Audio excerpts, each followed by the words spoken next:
In this video, I'm going to dive deep into the details of my experience filming the Creator Series Episode 2.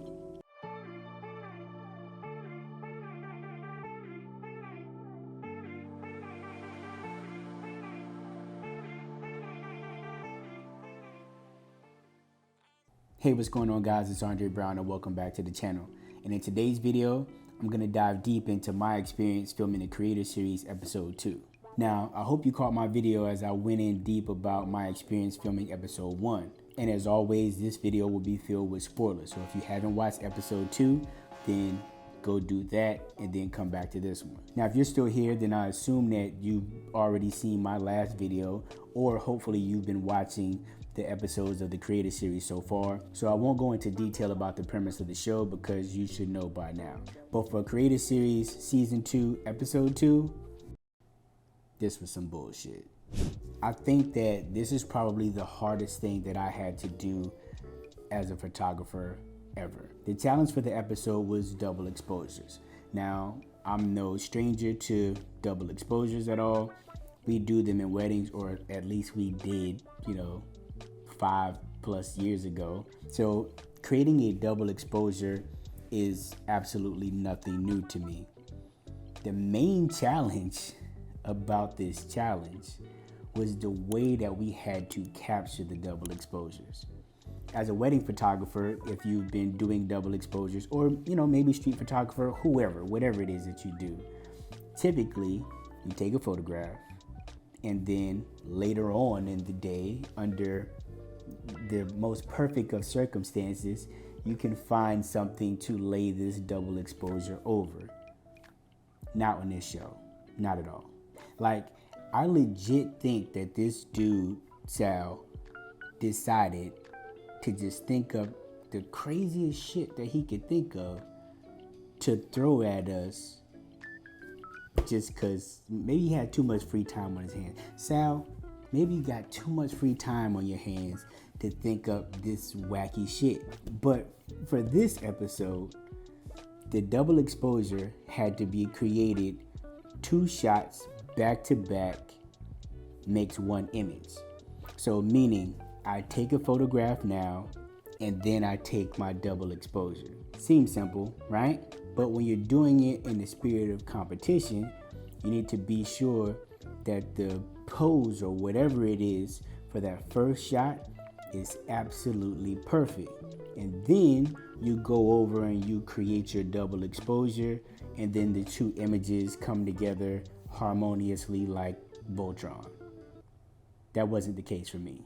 Now, one of the things that I wanted to stay away from was the silhouette style image, because I felt like, that's something that we do in weddings that wasn't challenging enough for me per se. That seemed to be a little bit more of the obvious, and I wanted to stay away from that because I felt like, in my mind, the judges would be like, that's too obvious. So I stayed away from that completely. And I had an idea of a couple of things that I wanted to do. And again, just being too ambitious, going in, knowing I have 10 minutes, knowing I've never done a double exposure in this manner before, I'm like, I'm gonna do this, I'm gonna do this, I'm gonna do it on this background, then I might switch. Sal looks at me, he's like, bro, I don't think you're gonna have enough time for that. And I'm like, oh no, I got it mapped out, I'll make it work. Wrong. Absolutely wrong. Like, this double exposure situation gave me so many problems. Again, I thought I was going home. Now, clearly, I'm filming this before the episode actually airs, so I'm assuming they're gonna pop up on the screen what my exposures look like. And you'll see the treachery that I was working with when it was time to pick an image during the culling process. I want to say I may have had 3, maybe 4 complete images to be able to choose from. Now, when it's time to edit, sounds like you got 30 minutes to go in and do the edit. And I'm already doom and gloom in my head, like, it don't matter, I'm going home. I can't come up with nothing from this. So I get the images, I go in the photo mechanic, and I'm looking at everything and I'm trying to figure out which one I can pull in order to try to turn it into something. Now, keep in mind, I don't have many options. Like I said, I think I might have only delivered maybe 3 or 4, like a complete set of exposed images.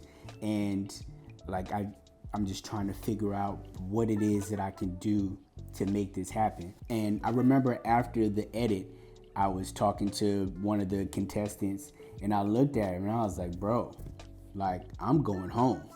And if I don't go home, then Jesus is definitely on my side, and everybody else just might as well go home now, because I'm gonna win it, because this was the most disastrous set of images that I've ever taken.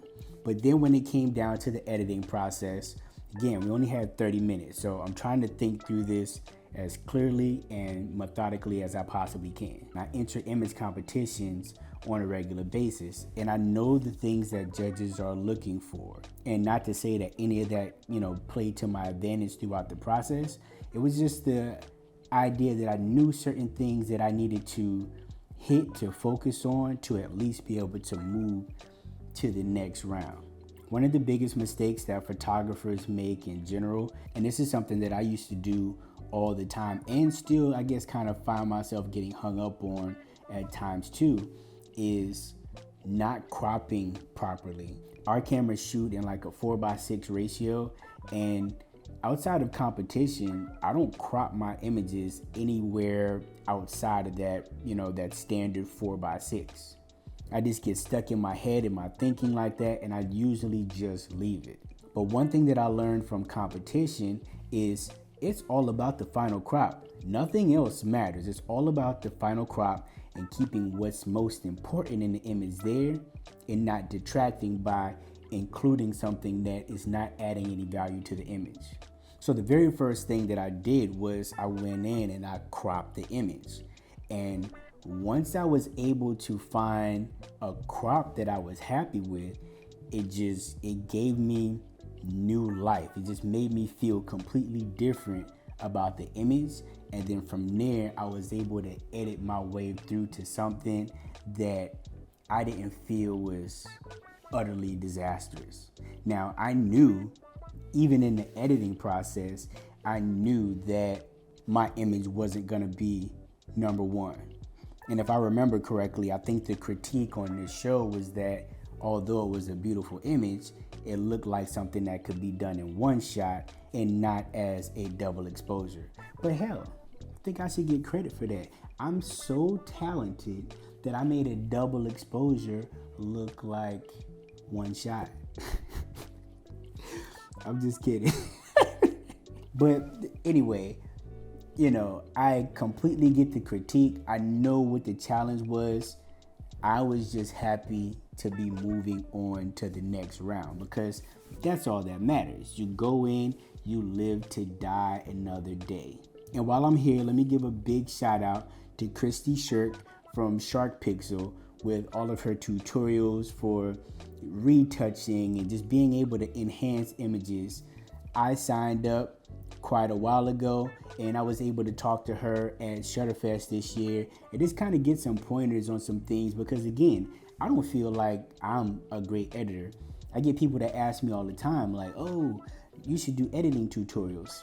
I can, if that's what you guys want to see, but I'm more so focused on getting it right in camera, or getting it to a place in camera where it's manageable for me to be able to enhance the edit with my own capabilities versus being able to go in and do some extravagant, retouch or composite like some other people can. At the end of the day, you have to know your strengths, and that editing, like really heavy editing, isn't my strength. So shout out to Christy.